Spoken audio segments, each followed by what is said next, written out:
let's see here.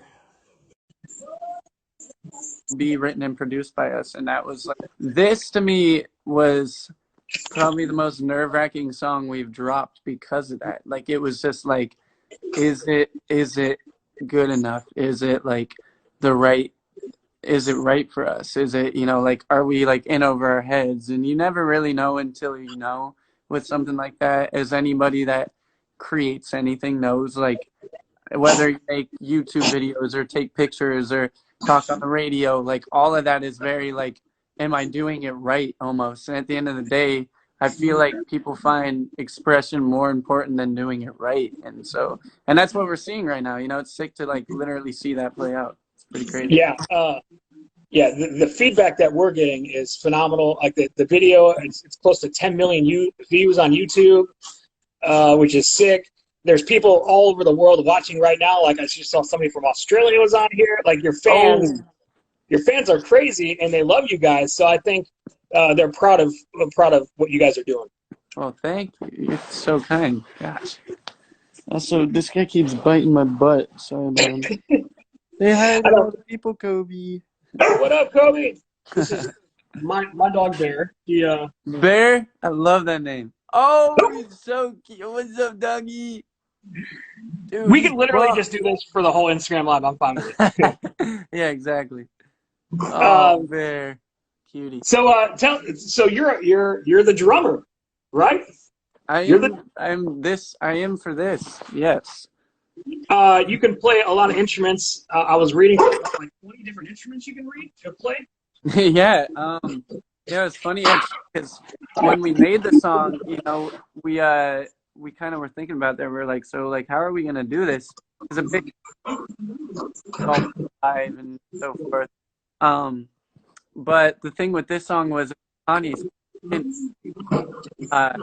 was Kanye's, and so we were talking, and I honestly, I played drums when I was a kid a lot more. I hadn't picked them up in a long time.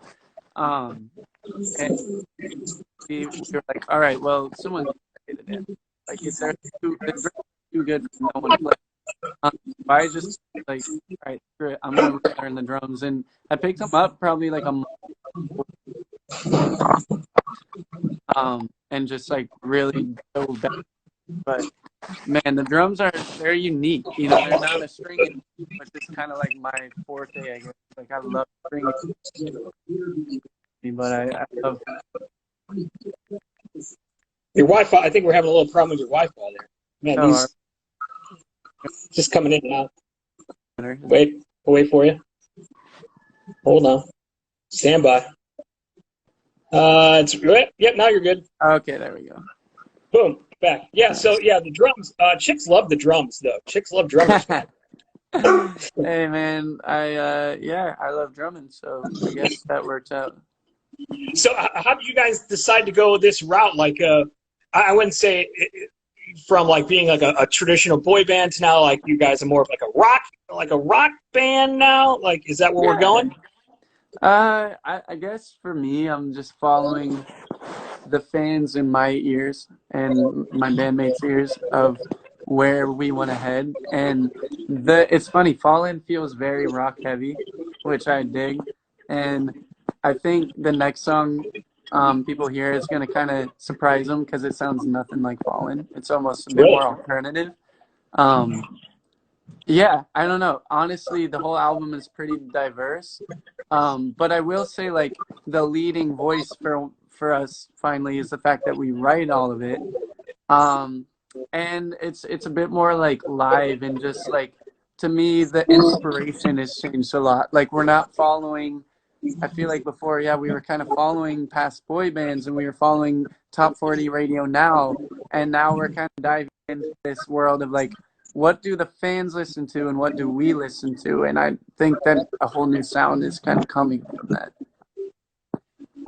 Do we know? Can you give a hint when we're going to get that new song? Before the end of the year, for sure. 100%. All right, very nice. So we covered that. So now, like, the fun.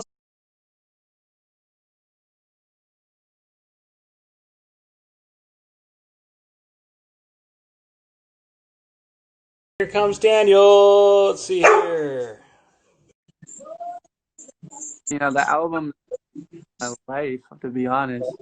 Dude, again, like it's like the most fun time in my life. I've dreamed of producing and all that, like for our music. But we were working. Like it's a process because it's you got to. I'm like OCD with everything. It has to be perfect. That took a long time, a lot of the time. Been working a lot for me, I guess. So like that's how you know I'm bored. But I've been scuba diving in my pool. Scuba diving. How big is your pool? I bought some scuba gear. It's not that here. It's really not deep. It's just a little vibe. Oh, Kobe's gonna follow me out. But I'm telling you, it's a little vibe right here. Oh, it won't let me flip the camera, but it's like there's a little fountain. It's like a little vibe. And All right, I like it. yeah, and so I ordered some scuba gear and have been just diving in there every morning. That's been pretty calming and just fun. You'd be surprised. What? It's pretty tranquil at the bottom of a pool. Yeah, for sure. What's one thing you're looking forward to when things are gonna get back to normal? Oh God, like not to be cliche and all, but I mean, dude, like it's weird. Before COVID, we were on the road for 3 years straight, and so it became like normal for me. And like I've literally had nights where I've literally at times decided like, should I go buy a hotel because I miss hotels? Like it's weird.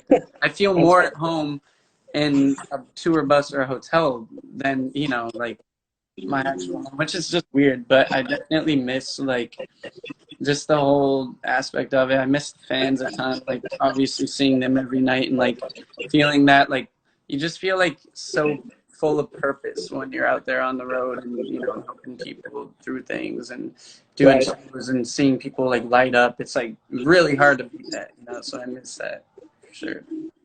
Well, I think your fans are definitely missing you, and they can't wait for that to happen. Tonight on my countdown, which you guys hosted last Wednesday. Well, thanks for doing that. Yeah. We're giving away another pass to our virtual Studio 104 that we're doing with you guys next Friday. So your fans here in Houston, your Limelights, they're excited. They're excited to see you. They're wild. Love them. Yes. Houston. One of our funniest memories was in Houston.